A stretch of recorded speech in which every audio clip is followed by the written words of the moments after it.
अस्सलामुअलैकुम। Supreme court of Pakistan से मैं हूं इब्रार हुसैन अस्तोरी। और नाज़रीन, आज बिल आखिर 44 साल बाद सुप्रीम कोर्ट ऑफ पाकिस्तान से जुल्फ़िकार अली भुट्टो को इंसाफ मिल गया। वो इंसाफ कैसे मिला? चीफ जस्टिस काजी फाइज ईसा की सरबराही में 9 रुकनी लाजर बेंच ने अपनी राय सुना दी है। मेरे साथ मेहमान मौजूद हैं। एक तो जुल्करनैन भाई हैं, बोल टीवी से वाबस्ता हैं, और दूसरे सईद बलोच साहब हैं, ये न्यू टीवी से वाबस्ता हैं। सुप्रीम कोर्ट में इस केस की तमाम जब समातें हो रही थी ये सब कुछ कवर करते रहे, और आज फैसले के दौरान जब राय दी जाती है अदालत की जानिब से तब भी कमरा अदालत में मौजूद थे। जुल्करनैन भाई बड़े हैं, तो पहले जुल्करनैन भाई से पूछते हैं। जुल्करनैन भाई, एक तो हमारे नाज़रीन को बताएगा कि फ़ैसला क्या दिया गया सुप्रीम कोर्ट की जानिब से, जो राय दी गई है भुट्टो केस की, और इसके मुस्तकबिल में क्या असरात होंगे? देखिए, 5 सवालात थे जो सुप्रीम कोर्ट से पूछे थे उस वक्त के सदर आसिफ अली जरदारी ने, जिनमें से सिर्फ एक का जवाब दिया गया सुप्रीम कोर्ट की जानिब से। वो सवाल पहला सवाल था जिसका जवाब दिया गया। पहला सवाल ये था कि क्या जुल्फ़िकार अली भुट्टो को दी गई सज़ा कानून और आइन के जो दिए गए बुनियादी हकूक़ है उनसे मुताबिकत रखती है या उनके बरखिलाफ़ है। उस पर अदालत ने कहा कि उनका ट्रायल जो है वो जो फेयर ट्रायल का हक़ है मुल्ज़िमान का, उसके जो बुनियादी हकूक़ थे उससे मुताबिकत नहीं रखता, लिहाजा उस ट्रायल को उन्होंने गैर शफ़ाफ़ करार दिया है। बाकी जो ये सवालात थे कि जी क्या इस्लामी कानून के मुताबिक था, इस पे पीपल्स पार्टी ने खुद ब्लंडर मारा, उन्होंने दलाइल इस नुक्ते पे नहीं दी अदालत को। फिर एक सवाल था कि जी क्या ये अदालती नज़ीर के तौर पे पेश हो सकेगा। सुप्रीम कोर्ट ने इसको पाँचवें सवाल को तीसरे सवाल के साथ मिलाया, जिसमें ये था कि क्या जो शवाहिद रिकॉर्ड किए गए थे उसकी बुनियाद पर ये इस किस्म की सज़ा फ़ैसला सुनाया जा सकता था। इस पे सुप्रीम कोर्ट ने ये राय दी कि जनाब, क्योंकि 186 में दायरा कार महदूद है, तो हम इसका जायज़ा शवाहिद का जायज़ा ले ही नहीं सकते, लिहाजा इन 2 सवालों के जवाब भी नहीं दे सकते। चौथा सवाल, जैसे मैंने आपको बताया कि वो शरई मामला था कि शरीयत के मुताबिक सज़ा बनती है नहीं, इसके ऊपर दलाइल ही पीपल्स पार्टी के वकला ने नहीं दिए, इसलिए अदालत ने राय भी नहीं दी। तो 5 में से 1 सवाल का जवाब मिला है उनको, और वो भी साथ अदालत ने ये कहा कि फ़ैसला ट्रायल तो भले शफ़ाफ़ नहीं था, लेकिन क्योंकि अब वो लीगल जो उनकी रेमेडीज़ हैं वो एग्ज़ॉस्ट कर चुके हैं, रिव्यू पिटीशन भी खारिज हो चुकी है, लिहाजा हम उस फ़ैसले को कलअदम करार नहीं दे सकते। तो पता नहीं सिर्फ़ इतने के ऊपर कि ट्रायल शफ़ाफ़ नहीं था, इतनी लुडियाँ क्यों डाली गई हैं, जबकि अदालत ने उनको दोबारा वज़ीर-ए-आज़म बनाने का भी नहीं कहा कि जी वो नहीं, उन्हें निकाल के वज़ीर-ए-आज़म बना दें। बहरहाल ये था। और मैं तो एक सवाल आपसे बल्कि पूछूँगा, और आगे सईद बलोच साहब सीनियर तजर्बाकार तजर्बार है। तजर्बाकार बैठे हुए हैं कि भुट्टो साहब का ट्रायल तो सुप्रीम कोर्ट ने कह दिया 45 साल बाद कि गैर शफ़ाफ़ है। जो इमरान खान साहब के ट्रायल हो रहे हैं, क्या ये शफ़ाफ़ हो रहे हैं एक दिन में 18 घंटे हियरिंग करके? ये सवाल तो मैं आपसे पूछने लगा था कि भुट्टो साहब को 45 साल बाद इंसाफ मिल रहा है, देखिए, तो लोग एक आज कह रहे एक हैं। एक शख्स जो अब जिंदा ही नहीं रहा, वो इस दुनिया से जा चुका है, उनको फांसी हो गई जुल्फ़िकार अली भुट्टो को। 45 साल बाद सुप्रीम कोर्ट फैसला दे रही है, लेकिन एक वज़ीर आज़म आज भी अडियाला जेल में इंसाफ के लिए इंसाफ की फराहमी का तलबगार है, उसको इंसाफ देने की बात नहीं हो रही है, और 44 साल के गड़े मुर्दे को खोदे जा रहे हैं। देखिए, मेरी बात सुने। मामला सिर्फ इतना सा है कि जो लोग कह रहे हैं जी सुप्रीम कोर्ट ने अपनी गलती सुधार लीजिए, अब जी बड़ा जी मामला स्ट्रीमलाइन हो गया, अब जी आगे चलेंगे, ये होगा, अपनी गलती तस्लीम करनी चाहिए। भाई, सुप्रीम कोर्ट अपनी गलती मैं कहूँगा तब तस्लीम की है जब मौजूदा जज अपनी गलती तस्लीम करें और माने कि जी बल्ले का फैसला गलत दिया था हमने। पुराने जजों का 45-50 साल पहले जज जिनमें से अक्सरियत फोत हो चुकी है, उनके फैसले को अब कह दें जी वो ठीक नहीं था, तो ये कौन सी गलती तस्लीम की है आपने? आमना मसूद जंजुआ अपना केस लेके आई कि जी मेरे शोहर का 2005 में उठाया गया था। तो काज़ी साहब ने कहा जी उस वक़्त के अब कौन-कौन थे बताएँ, हम उनको नोटिस करते हैं, वो आके बताएँगे। तो फिर इनको भी कब्रों में नोटिस करते जजों को कि आके अपना फ़ैसला ठीक करें। नहीं एक जानिब कहते हैं जी उस वक़्त वाला बंदा जिसने गलती की है वो आके अपना बताएगा, वो बताए कि बंदा कहाँ है, क्या नहीं है, उठाया था, नहीं उठाया था। दूसरी तरफ खुद बैठ के वो कर रहे हैं फ़ैसला। फ़ैसला भी इस किस्म का करेंगे, उनकी गलतियाँ हैं। जो आज गलतियाँ हो रही हैं ट्रायल्स में और जो आज गलतियाँ अपीलों में हो रही है, ये किसने ठीक करनी है? सुप्रीम कोर्ट या तो माज़ी तो आपने तय तय कर लिया कि ये गलत हुआ था। अब हाल पे आए ना, हाल को ठीक करें फिर आगे फ्यूचर आएगा। या आप इंतज़ार कर रहे हैं या कौम मज़ीद इंतज़ार करे कि आपके जाने के बाद कोई फिर कभी कोई सदर रेफ़रेंस भेजेगा कि जी उस वक़्त ये ट्रायल गलत हुए थे, भले अपीलों में फ़ैसले जो भी हों, तो फिर वो सारा मामला दोबारा आएगा, फिर 50 साल बाद लगेंगे, कोई नया सुप्रीम कोर्ट आके इस सुप्रीम कोर्ट को गलत कहेगा। यकीनन जुल्करनैन भाई, ये बात तो आपकी दुरुस्त है। तो सैयद बलोच साहब, दूसरों की गलतियों को गलती कहना नहीं है, अपनी गलती को गलती मानना जो है ना, ये बड़ाई होती है।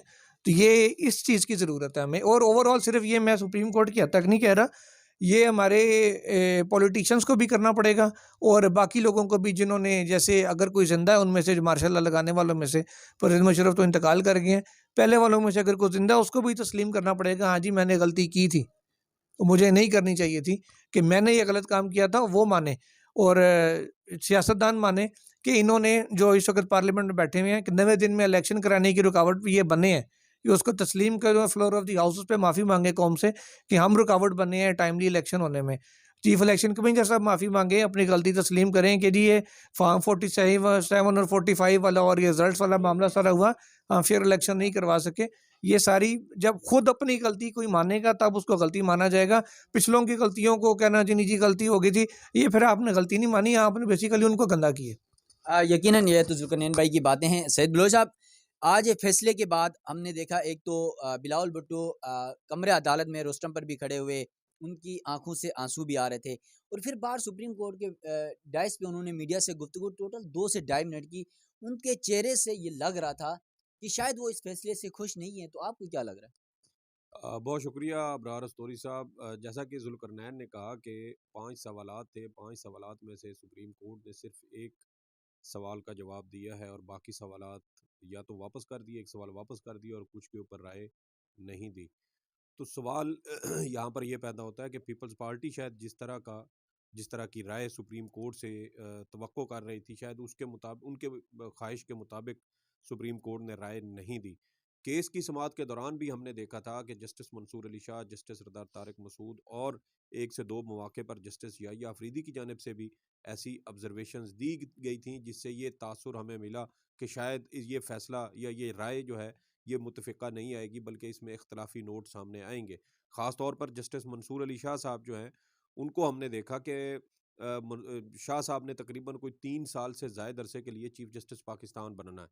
तो उन्हें शायद ये फ़िक्र थी कि अगर मैं चीफ़ जस्टिस पाकिस्तान जब बनूँगा काज़ी साहब की रिटायरमेंट के बाद, तो अगर मेरे दौर में इस तरह का एक फ्लड गेट खुल गया और सुप्रीम कोर्ट को ये कहा जाने लगा कि आप जी जो मुकम्मल इंसाफ का एक इख्तियार है सुप्रीम कोर्ट का, उसके तहत इस केस का भी जायज़ा लें, फ़लाँ केस का भी लें और मज़ीद लोग आ जाएँ कि जिन फ़ैसलों के ऊपर सुप्रीम कोर्ट के फ़ैसलों पर अमल दरामद हो चुका, वो फ़ैसले हतमी हो चुके और वो फिर पेंडोरा बॉक्स सुप्रीम कोर्ट में आके खुल गया उनके दौर में, तो इससे उनके लिए मसाइल जो हैं वो बढ़ेंगे। तो मेरे ख़्याल में काज़ी साहब ने भी एक मुतफ़िक़ा फ़ैसला देने के लिए शायद सारे सवालात के जवाबात नहीं दिए, क्योंकि अगर सब सवालात के ऊपर सुप्रीम कोर्ट कोई ऐसी राय देती तो फिर उसमें जजेस के दरमियान इख्तलाफ सामने आ सकता था, इख्तलाफी नोट सामने आ सकते थे, जिसकी वजह से शायद काज़ी साहब ने भी उस चीज़ को अवॉइड किया है। और यही वजह हो सकती है कि पाकिस्तान पीपल्स पार्टी या बिलावल जिस तरह की राय की उम्मीद रखते थे कि सुप्रीम कोर्ट ये कह दे कि जो जुल्फ़कार अली भुट्टो का ट्रायल था वो उसको कलअदम करार दिया जाता है, वो सारे कानूनी और आईनी तकाज़े उस वक़्त जो उनको पूरे होने चाहिए थे वो पूरे नहीं किए गए। तो ये एक वजह हो सकती है। बाकी जो एक जज़्बाती तौर पर बिलावल का अब दीदा हो जाना, वो एक मैं समझता हूँ कि कुदरती अमल है, क्योंकि उनके नाना थे और अगर जुल्फ़कार भुट्टो अपनी जो तिबई ज़िंदगी थी वो मुकम्मल जीते तो शायद बिलावल अपने नाना को अपनी ज़िंदगी में देख भी लेते, लेकिन एक फ़ौजी आमिर के दौर में ये सब कुछ हुआ और उसकी वजह से एक जज़्बाती लगाव था, जिसकी वजह से हमने उन्हें कमरा अदालत में भी अबदीदा होते देखा और फिर जब यहाँ बाहर रोस्टम पर वो गुफ्तगू कर रहे थे, तो उस वक़्त भी हमने देखा कि उनकी आवाज़ जो है वो भर रही थी। अच्छा, एक सवाल पूछूं ना बलूच साहब से? जी। बलूच साहब, इस केस में जो पिटिशनर थे, जिन्होंने रेफरेंस भेजा था, आसिफ अली जरदारी साहब, वो ना किसी हेयरिंग पे आए, ना फैसले के टाइम पे आए, ना उनका कोई रद्द-ए-अमल सामने आ रहा। ये तो सैयद बलोच साहब ही बता सकते हैं। देखें, आसिफ ज़रदारी साहब उस वक़्त एक आईनी ओहदे पर थे। मेरा नहीं ख़्याल कि उन्होंने कोई पर्सनल कैपेसिटी में ये सदारती रेफ़रेंस सुप्रीम कोर्ट को भेजा था। वो सदर पाकिस्तान थे, एक आईनी ओहदेदार के तौर पर उन्होंने ये रेफ़रेंस भेजा था उन्होंने और वापस उस वक़्त भी मेरे ख़्याल में जो चीफ़ जस्टिस उस वक़्त के थे, इफ्तिख़ार मोहम्मद चौधरी साहब, शायद पीपल्स पार्टी ने जिस तरीके से वो पीपल्स पार्टी को टफ़ टाइम उस वक़्त दे रहे थे, मैं ये समझता हूँ कि ये पीपल्स पार्टी की एक सियासी चाल भी ये रेफ़रेंस हो सकता है कि उस वक़्त जो चीफ जस्टिस इफ्तिखार मोहम्मद चौधरी पीपल्स पार्टी हुकूमत को टफ टाइम दे रहे थे, तो उनको काउंटर करने के लिए भी शायद ये रेफरेंस भेजा गया था कि अगर सुप्रीम कोर्ट के पास ये रेफरेंस जाएगा, इसके ऊपर समाअत होगी, तो फिर यकीनन ये बड़ा मुश्किल होता है किसी भी अदालत के लिए कि माज़ी में उनकी जानिब से जो फ़ैसला दिया गया था, उसको अब आके आप रिवर्स करते। और अभी भी आप देखें, सुप्रीम कोर्ट ने सिर्फ़ ये कहा कि वो जो फेयर ट्रायल के सारे तकाज़े थे, वो पूरे नहीं किए गए। अभी पूरा जो केस का रिकॉर्ड था ट्रायल का, वो रिकॉर्ड नहीं देखा गया, सारी कार्रवाई का उस तरह जायज़ा नहीं लिया गया, और ये कह देना भी सुप्रीम कोर्ट का कि इसमें जो फेयर ट्रायल के तकाज़े थे या ड्यू प्रोसेस था, जो बुनियादी हकूक थे, उनको मद्देनज़र नहीं रखा गया। तो मैं समझता हूँ कि ये भी एक, जैसे वो कहते हैं ना, कि एक मोटी-सी बात करके आप लोग निकल गए, क्योंकि अगर वो सारे ट्रायल वो को देखा जाता, कार्रवाई देखे, तो ये भी इम्कान था कि जो observation supreme court of Pakistan दे रही है, ये भी ऑब्जर्वेशन दुरुस्त साबित ना होती, क्योंकि जो अहमद रज़ा कसूरी साहब ने जो अपने दलाइल दिए हैं, उनके दलाइल से भी हमें एक ये झलक ज़रूर मिलती है कि जो बातें उनसे पहले की गईं, शायद वो उस तरह की अफ़सानवी बातें जो है वो अदालत के सामने नहीं की जानी चाहिए थी। बहुत सारे हक़ायक़ ऐसे थे जो अदालती मुआवनीन की जानिब से भी अदालत के सामने शायद दुरुस्त तरीके से नहीं रखे गए। अब रज़ा रब्बानी साहब, जिनका ताल्लुक ही पीपल्स पार्टी से है, अगर आप उनको भी अदालती मुआविन बना के खड़ा कर देंगे, तो मुझे बताएँ फिर वो यहाँ पे आके कौन से आइन और कौन से कानून की गैर जानिबदारी के साथ वो बात करेंगे। तो झलक वो थी उसमें कि झुकाव था लोगों का कुछ तरफ पीपल्स पार्टी की तरफ, या एक ये भी एलिमेंट होता है कि ज़ुल्फ़िकार अली भुट्टो के साथ, चूँकि एक फ़ौजी आमिर के दौर में ये हुआ, तो एक जज़्बाती जो झुकाव होता है, मेरे ख़्याल में वो एलिमेंट भी इसके अंदर हमें नज़र आता है।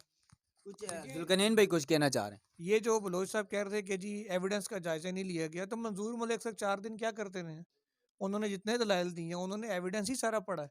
एविडेंस ही पढ़ते रहे हैं, एफआईआर से लेके, एफआईआर के लिए दी जाने वाली दरखास्त से लेके गवाहों के बयान तक, एविडेंस यही जायज़ा लेना होता है ना। सारा लेने के बाद जब बाकी जजेस नहीं माने, तो फिर जो 1-2 साहिबान करना चाह रहे थे, उनको बाकियों के साथ आना पड़ा मुत्तफ़िका राय देने के लिए। तो ये ऐसा नहीं है कि सुप्रीम कोर्ट ने जायज़ा नहीं लिया था, जायज़ा तब भी लिया था। सवाल तब भी एक ही था कि 186 में आप किस तरह से फैसला जो है ना वो उल्टा सकते हैं। 186 में आप 187 का इख्तियार भी इस्तेमाल नहीं कर सकते। आर्टिकल 63 ए की तशरीह वाला जो आया था रेफरेंस सदारती, उसमें 184(3) की पटिशनें भी साथ लगी थी। उन पटिशन्स में 184(3) में 187 का इस्तेमाल किया गया था सुप्रीम कोर्ट की जानिब से। अब वोट काउंट जिसमें कहा था कि नहीं होगा, और सही या गलत वो एक अलहदा चीज़ है, रिव्यू पड़ा हुआ है, देखिए अब कब लगता है कब नहीं लगता। मेरा तो ख्याल है उसका रिव्यू जानबूझ के नहीं लगाया जा रहा अभी, कि शायद इस वक्त सिचुएशन ऐसी बन सकती है कि वोट काउंट ना कराने से शायद किसी को फ़ायदा दिया जा सके, इसलिए शायद वो रिव्यू भी ना पीटीआई प्रेस कर रही है, ना गवर्नमेंट चाह रही है, ना अटॉर्नी जनरल चाह रहे हैं कि वो रिव्यू लगे, और उनकी गवर्नमेंट के लिए शायद कोई मुश्किलात पैदा हों। तो यहाँ पे 187 का इख्तियार इसलिए इस्तेमाल नहीं कर सकते थे वो, कि 184 नहीं था, 184(3) की पटिशन नहीं थी, होती तो शायद वो सुप्रीम कोर्ट उस लेवल पे भी चली जाती, लेकिन जा नहीं सकती थी। एविडेंस का जायज़ा इन्होंने ज़रूर लिया था, मैं सिर्फ ये करेक्शन करना चाह रहा था। मंजूर मलिक साहब ने टोटल बात ही एविडेंस के ऊपर की थी, वो लीगल किसी साइड पे गए ही नहीं थे। यकीनन ये जुल्करनैन भाई की बात है।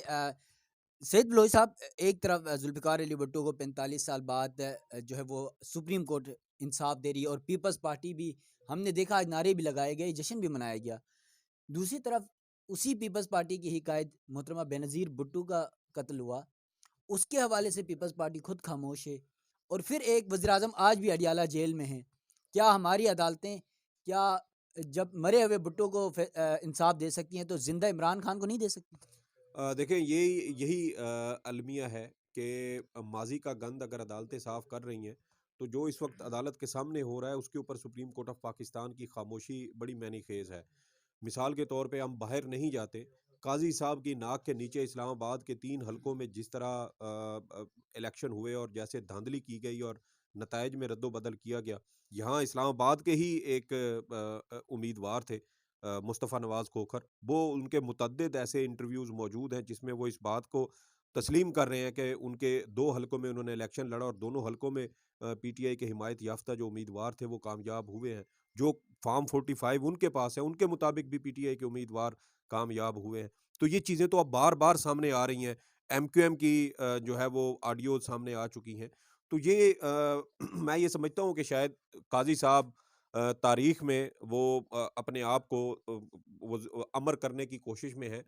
लेकिन ज़ुल्फ़िकार अली भुट्टो केस का फ़ैसला कर देने से ना तो वो तारीख में अमर होंगे और ना ही अदलिया अमर होगी, क्योंकि इस वक्त करोड़ों लोगों की जो बुनियादी हकूक़ का मामला है, वो डामाडोल हो चुका है। आप एक शख्स को जो साबिक वज़ीर-ए-आज़म थे, उनको आप इंसाफ़ देना चाहते हैं, अच्छी बात है, दें। लेकिन उसी तरह के हालात का सामना एक मौजूदा साबिक वज़ीर-ए-आज़म यहाँ चीफ़ जस्टिस काज़ी फ़ायज़ ईसा की नाक के नीचे वो सारी ये चीज़ें ये चल रही हैं। क्या इमरान खान को अडियाला जेल के अंदर फ़ेयर ट्रायल का हक़ दिया गया? वहाँ पर तो 342 के बयानात भी रिकॉर्ड नहीं हुए और दस्तखत नहीं किए गए। इमरान खान के दस्तखत नहीं हुए। शाह महमूद कुरैशी साहब वो फ़ाइल अपने हाथ में लेके खड़े हैं और वो कह रहे हैं जज साहब को कि जज साहब मेरा तो 342 का बयान ही रिकॉर्ड नहीं हुआ और आप फैसला सुना के जा रहे हैं। तोशाखाना केस में आप देख लें, इमरान खान का बयान रिकॉर्ड हुआ, बुशरा बीबी का रिकॉर्ड नहीं हुआ। इद्दत में निकाह वाला देख लें, लाहौर का मामला था, इस्लामाबाद में चलाया गया। लाहौर हाई कोर्ट के 3 फैसले मौजूद हैं कि अगर इद्दत के दौरान निकाह होता भी है तो वो इर्रेगुलर ज़रूर है, लेकिन वो बातिल या फासिद नहीं होता। लेकिन मुकदमा जानबूझ के यहाँ चलाया गया। जो हुदैबिया पेपर मिल केस है, उसके अंदर काज़ी साहब ने खुद लिखा कि नवाज़ शरीफ का उस वक़्त जब उनके खिलाफ ये सारे ट्रायल चले थे, तो जेल के अंदर ये ट्रायल हुआ था और वहाँ पर उनको भी फेयर ट्रायल के तकाज़े उनके पूरे नहीं किए गए, उनको हक़ नहीं दिया गया। तो यहाँ इमरान खान के साथ भी यही कुछ हो रहा है। साइफ़र केस चलाया गया, कहा इसके अंदर सज़ाए मौत दिलवाएँगे। ज़ुल्फ़िकार अली भुट्टो का केस सज़ाए मौत का था, यहाँ इमरान खान का केस सज़ाए मौत का था। क्वेटा में एक वकील कत्ल होता है ज़ाती ख़ानदानी दुश्मनी की वजह से, उसके अंदर जो है वो इमरान खान को नामज़द कर दिया जाता है। उसके ऊपर हमारे जो पाकिस्तान बार काउंसिल है, ये कहती है जी कि हम इस एफआईआर की हिमायत करते हैं। आज वही Pakistan bar council chief justice Qazi Faez Isa के साथ खड़ी है, supreme court bar chief justice Qazi Faez Isa के साथ खड़ी है। तो यहाँ इलेक्शन में धांधली का मामला हो, बुनियादी इंसानी हकूक़ का मामला हो, गुज़श्ता 10 माह से ये निहत्ती ख़वातीन कैदी हैं, असीर। इतना अरसा तो किसी फ़ौजी आमिर के दौर में भी ख़वातीन सियासी कैदियों को जेलों में नहीं रखा गया, जितना हम मौजूदा दौर में देख रहे हैं। और ये सारा कुछ काज़ी साहब की नाक के नीचे हो रहा है और वो मुकम्मल तौर पर खामोश हैं।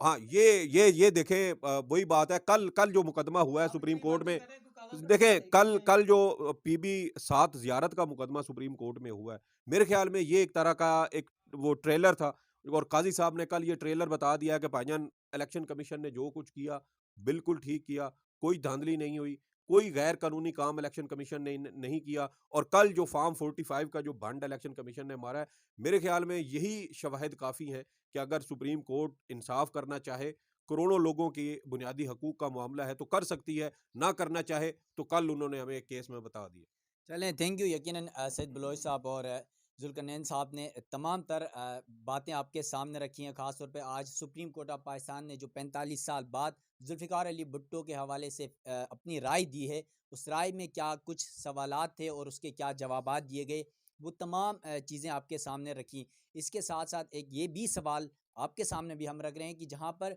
ज़ुल्फ़िकार अली भुट्टो अब इस दुनिया में नहीं रहे, उनको सुप्रीम कोर्ट ने इंसाफ़ दिया है, तो क्या इमरान खान जो इस वक्त भी अडियाला जेल में मौजूद हैं, उनको इंसाफ कब मिलेगा, ये तो आने वाला वक्त ही बताएगा। सुप्रीम कोर्ट से अपने मेज़बान इब्रार हुसैन अस्तूरी को दीजिएगा इजाज़त। अल्लाह हाफ़िज़।